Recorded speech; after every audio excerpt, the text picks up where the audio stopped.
전쟁에서 패한 트로이인들이 어떻게 되었는지 대한 이야기입니다. 하룻밤 만에 트로이는 약탈당하였고 불타올랐습니다. 트로이 시민들은 죽거나 포로가 되었고 헤카베를 포함한 트로이 왕가의 여인들과 아이들도 마찬가지였죠. 이들 중에는 헥토르의 아내 안드로마케와 아들 아스티아낙스도 있었습니다. 그리스의 지도부들은 헥토르의 아들 아스티아낙스를 어떻게 할지 잠시 고심하였습니다. 안드로마케와 함께 포로로 데려가거나 어린 아들만 노예로 팔아버리자는 말들도 있었죠.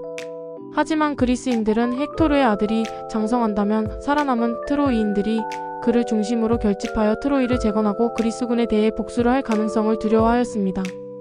또한 헥토르의 손에 죽임을 당한 그리스 전사들이 많았기에 전사한 이들과 그들의 형제, 친구들을 위로해줄 필요도 있었죠. 결국 트로이의 멸망을 확실히 하기 위해 아스티아낙스를 죽이기로 결정했습니다. 그들은 안드로마케의 품에서 아이를 빼앗아 성벽 위로 끌고 갔습니다. 그리고는 성벽 꼭대기에서 내던졌죠. 이 일을 주도하며 실행한 인물은 네오프톨레모스 혹은 오디세우스였습니다.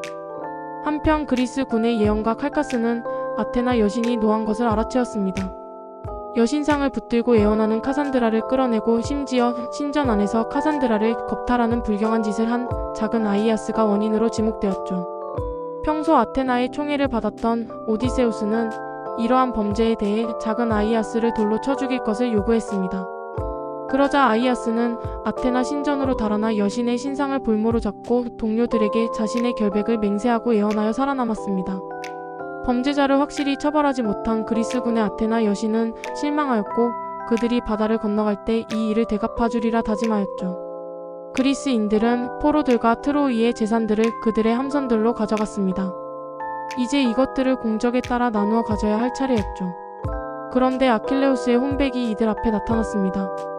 그의 아들 네오프톨레모스의 꿈에 찾아왔다고도 합니다. 그는 트로이의 공주 폴릭세네를 자신의 전리품으로 요구하며 고향으로 떠나기 전에 자신의 무덤에 그녀를 희생제물로 바쳐라고 하였죠. 그는 왜 폴릭세네를 점찍어 요구하였을까요?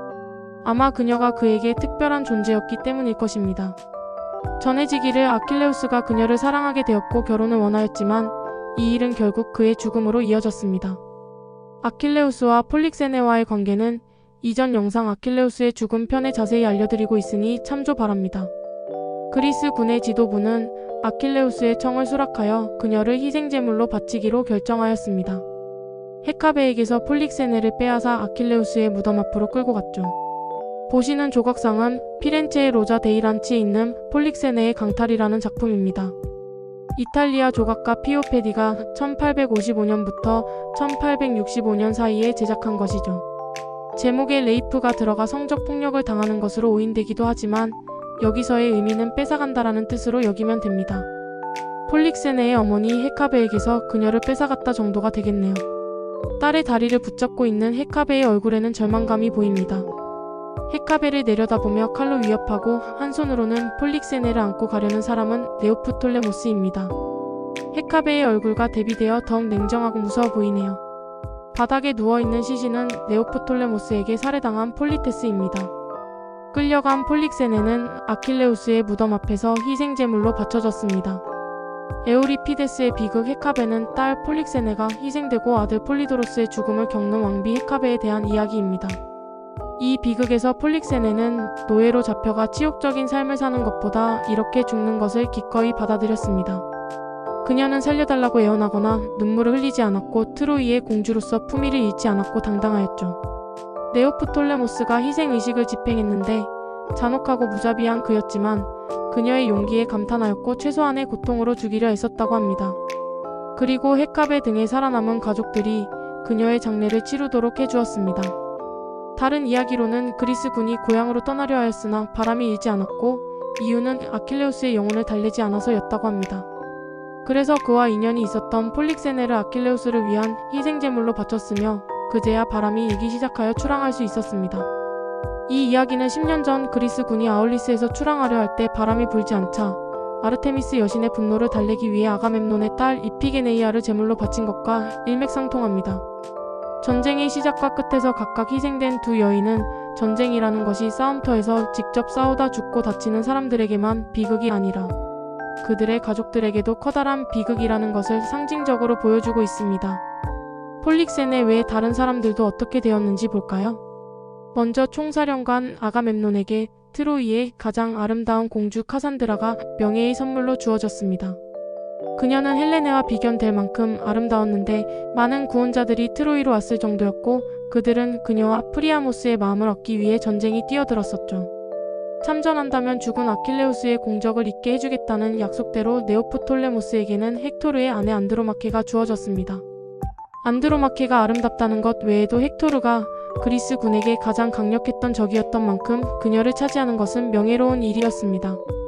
목마 작전을 계획하여 트로이성을 함락하는데 결정적인 기여를 한 오디세우스에게는 헤카베가 주어졌습니다.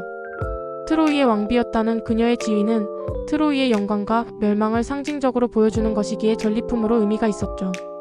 그 외 다른 장수들에게도 공에 걸맞게 트로이의 여인들과 재물들이 분배되었습니다. 다른 트로이 사람들은 어떻게 되었을까요? 다라나 포로로 잡히지 않은 트로이 사람들은 뿔뿔이 흩어졌고 일부는 다시 모였습니다. 구심점이 된 것은 두 사람이었는데 바로 아이네이아스와 안테노르였습니다. 먼저 안테노르 쪽부터 볼까요? 안테노르와 그의 가족들은 트로이를 배신하여 약탈을 면하였었죠. 그럼에도 살아남은 트로이 사람들은 그를 따랐고 트로이의 자리에 새로운 도시를 세웠다고도 하며 살아남은 사람들을 데리고 리비아에 있는 키레네에 정착했다고도 합니다. 또는 이탈리아의 티레니아 해안가에 정착했다거나 북쪽의 파타비움이라는 도시를 세웠다고도 전해집니다. 한편 트로이에서 탈출해 아이네이아스를 구심점으로 모여든 사람들은 이다산 끝자락에 있는 작은 항구 도시 안탄드로스로 향했습니다. 이곳에서 그들은 지닌 재산을 끌어모아 선단을 꾸렸습니다. 이다산 자락에서 나무들을 잘라와 배를 만들었죠. 키벨레는 그리스 신화의 레아에 해당하는 로마 신화의 여신으로 이다산에서 태어난 대지모신 또는 신들의 어머니로 알려져 있으며 나중에 로마의 조상격인 여신으로 추앙받았습니다. 그녀는 아이네이아스와 트로이인들을 위해 기꺼이 자신이 아끼는 신성한 나무들을 내어주었습니다. 또 이 나무들로 만든 배들이 바다에서 폭풍 후에 먹이가 될까 두려워 아들인 유피테르에게 배들을 위험에서 지켜주기를 부탁하였습니다. 하지만 유피테르는 필멸인 인간의 손으로 만든 것에 불멸의 권리를 줄 수 없다며 거절하였습니다. 다만 배들 중에서 최종 목적지인 아우소니아에 도착한 것들만은 죽지 않게 해주겠다고 약속하였죠. 바다에서 난파되거나 전투에서 불에 타버린 것들도 있지만 무사히 이탈리아에 도착한 배들은 네레이스 같은 바다 요정으로 변하였다고 합니다. 배가 완성되자 앙키세스의 통솔하의 사람들은 트로이의 안녕을 고하고 정착할 새로운 도시를 찾아 떠났습니다. 이들은 트라케, 크레테, 시칠리아, 카르타고 등을 거치며 7년간의 고된 유랑을 하였습니다. 그리고는 마침내 이탈리아로 건너가 로마의 시초가 되는 라비니움을 건설하였죠. 마지막으로 포로로 그리스로 끌려간 트로이 사람들도 볼까요? 포로로 잡혀온 트로이 사람들과 테네도스 섬 사람들은 힘든 나날을 보내야 했지만 조금씩 자유를 되찾아 정착하기 시작했습니다. 그들은 코린트에서 남쪽으로 12km 떨어진 곳에 테네아라는 도시를 건설하였죠. 도시의 이름은 테네도스 섬의 왕이었던 테네스의 이름을 따지었습니다. 테네스가 어떤 사람이었는지는 이전 영상 전쟁의 서막 3편 트로이로 가는 길에서 자세히 설명드렸으니 참조 바랍니다. 나중에 로마가 제국으로 성장하면서 그리스를 공격한 루키우스 문미우스 아카이쿠스에 의해 코린트는 파괴되었지만 테네아는 무사히 살아남았습니다. 테네아가 트로이와 테네도스 섬에서 기원했기 때문에 로마가 이들을 살려준 것은 아닐까요?